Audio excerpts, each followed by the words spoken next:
everyone, welcome to my off-season training. और एक बार let's just give a moment for this beautiful nature.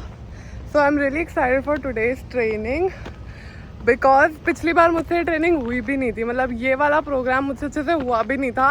I was so unfit. और पिछली बार से मेरा मतलब है लास्ट थर्सडे मुझे ऐसा लग रहा है कि मैं बस एक ही वीक में बहुत फिट हो गई हूँ. आज के वर्कआउट में 10 to 12 एक्सरसाइजेज हैं back to back without any rest in between. First exercise is short lunges. 20 metres तक हमें शॉर्ट लंजेस करने हैं. So it's similar to lunges only, बस इसमें पैरों की रेंज शॉर्ट रखनी होती है. Lunges will build your lower body strength and stability and it works on your quadriceps, hamstrings and glutes. इसके बाद है सिंगल लेग बाउंड और ये 50 मीटर्स तक करना है. ये लेग स्ट्रेंथ और कोऑर्डिनेशन बढ़ाता है.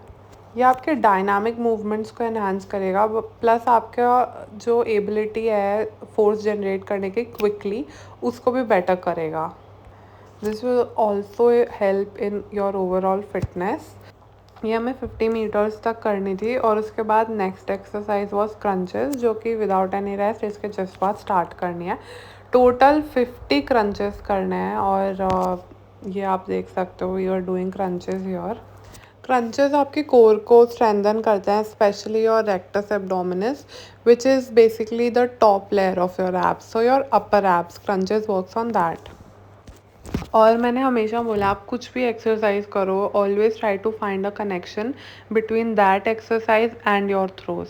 सो कोर हमें बहुत स्ट्रॉन्ग इसलिए चाहिए होते हैं क्योंकि जब हम थ्रो के टाइम ग्राउंड से फोर्स जनरेट करते हैं तो हमारी ये कोशिश रहती है कि लोअर बॉडी से जब अपर बॉडी में वो स्ट्रेंथ ट्रांसफ़र हो तो वो कोर से ट्रांसफ़र होती है, और उसके लिए हमें एक स्ट्रॉन्ग कोर चाहिए होती है. तो मैं तो यहाँ बहुत पीछे ही रह गई थी मेरे साथ जो दोनों पार्टनर्स कर रहे थे उनसे. Third exercise is long lunges. तो पहले हमने शॉर्ट लंजेस किया, अभी लॉन्ग लंजेस है. इसके अंदर आपको ज़्यादा पैर खोलने हैं. ये 20 मीटर्स तक हमने करा था. Lunges again they are very good for your lower body strength and your stability. इसके बाद 50 मीटर्स बाउंडिंग करनी है, right right left left. So basically 2 hop right से करने हैं, फिर 2 हॉप लेफ़्ट से करने हैं. ये आपके प्लायोमेट्रिक पावर को बढ़ाता है और कोऑर्डिनेशन को भी इम्प्रूव करता है. तो ये आप या तो बाउंडिंग कर सकते हो या सिंगल सिंगल, ये जो मैं बहुत ही संघर्ष के साथ कर रही हूँ. मैं इतनी एक्साइटेड थी ये वर्कआउट स्टार्ट करने से पहले, और मैं यहाँ सच में भगवान को याद कर रही थी, मुझसे बिल्कुल भी नहीं हो रहा था. तो ये आपको 50 मीटर्स तक करनी है बाउंडिंग, और अभी 50 मीटर हुए नहीं है. पूरा भी नहीं हो रहा था. मैं सच बता रही हूँ, इस वर्कआउट के बाद मेरी रोने जैसी हालत हो गई थी. मेरे को बहुत ही ज़ोर आ रहा था. तो आई थिंक अभी भी पूरी नहीं हुई है क्या? Oh god, I am so embarrassed. हाँ, तो बस पूरी होने ही वाली है ये.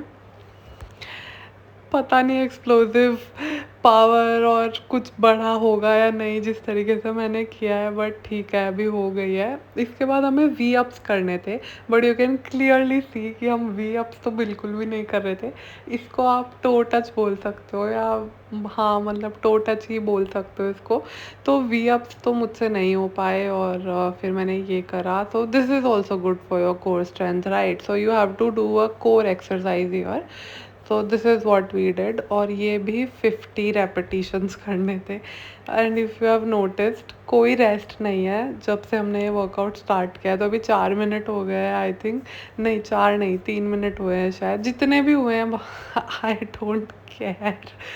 आई वॉज स्ट्रगलिंग हियर. सो बस थोड़े से ही और बचे होंगे. But you know one thing is there, मैं पूरे अपने रेपिटेशन करके ही अगले एक्सरसाइज पे जाती हूँ. I don't cheat that way. So yes, I'm focusing on building a strong core here. Maybe not with V-ups, but whatever I'm doing, it's gonna help ultimately. Wow. Yes.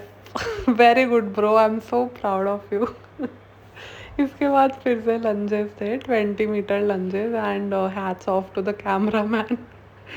जो बढ़िया, मुझे लग रहा है कि कैमरा पर्सन भी उतना ही थक गया था जितना मैं थक गई हूँ यहाँ वर्कआउट करते हुए. let's just take a moment for my face. The way I'm making these tired faces. Okay, I'm not making these faces. I was really tired. और इसके बाद next exercise was high knees.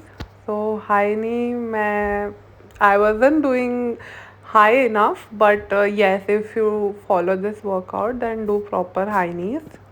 ये आपके leg strength for your cardio और and your hip flexibility, plus आपकी hip flexibility भी improve करेगा और ओवरऑल आपकी फिटनेस इम्प्रूव करेगा. तो हाई नी 50 मीटर्स तक करनी है. और उसके बाद next is lunges. I think long lunges थे इसके बाद 20 मीटर लॉन्ग लंजेस. अभी मैं फिर से बहुत पीछे रह गई हूँ, बट अगेन मैं पूरा करके ही अगला स्टार्ट करूँगी. एंड आई क्लियरली रिमेंबर ये लंजेस मुझसे सबसे मुश्किल से हुए थे और सबसे धीरे धीरे भी हुए थे. तो I think I should just fast forward everything because I am doing these really slow and I don't know, I don't have anything to say also, so I'm just gonna fast forward it. Long lunges करने हैं for 20 metres.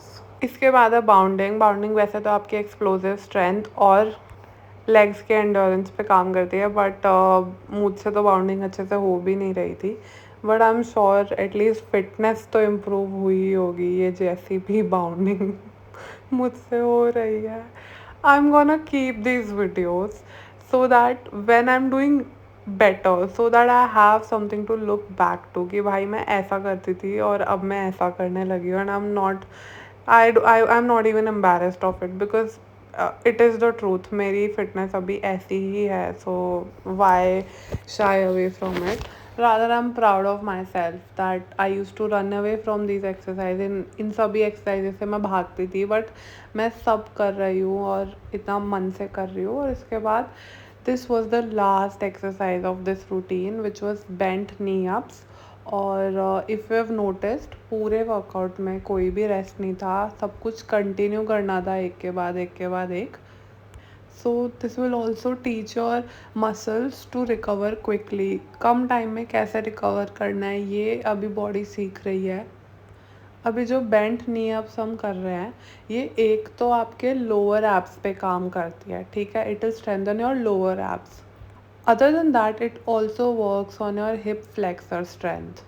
So if you're looking for an exercise which will help in strengthening your hip flexors, you can do bent knee ups. तो ये 50 करने थे, total 50. Now ये सारी exercise जो आज हमने इसमें करी है ये हमारे. So I was done here. Now next we have hill sprints. तो हिल स्प्रिंट्स में हमने टोटल 7 स्प्रिंट्स का एक सेट किया था, यानी ये एक हमने स्प्रिंट लगाई है. इसके बाद हम लोग वापस आएंगे जॉगिंग करते हुए या चलते हुए, डिपेंड्स कि हम कितने थके हुए हैं. और उसके बाद नीचे आते ही फिर से सेकंड स्प्रिंट लगानी है, मतलब स्ट्राइड लगानी है. तो मेरे से तो स्ट्राइड्स ही लग रही थी, इतना मुझसे ज़ोर आज लग नहीं पा रहा था. और मैंने ये नोटिस किया कि पिछली बार से मैं आज ज़्यादा ख़राब कर रही थी, क्योंकि एक तो मुझे 2 दिन फीवर हुआ था अभी कल और परसों, तो आई कुड सी उसका जो भी असर था मेरी बॉडी पे. So these sprints literally killed me today. It was so difficult. तो स्प्रिंट्स और स्ट्राइड्स के बीच में ये डिफरेंस होता है. Sprints are faster and strides means longer strides. आप ज़्यादा पैर खोल के भागते हो. And sprints means what we do in 100 metre sprint, right, तेज़ भागना.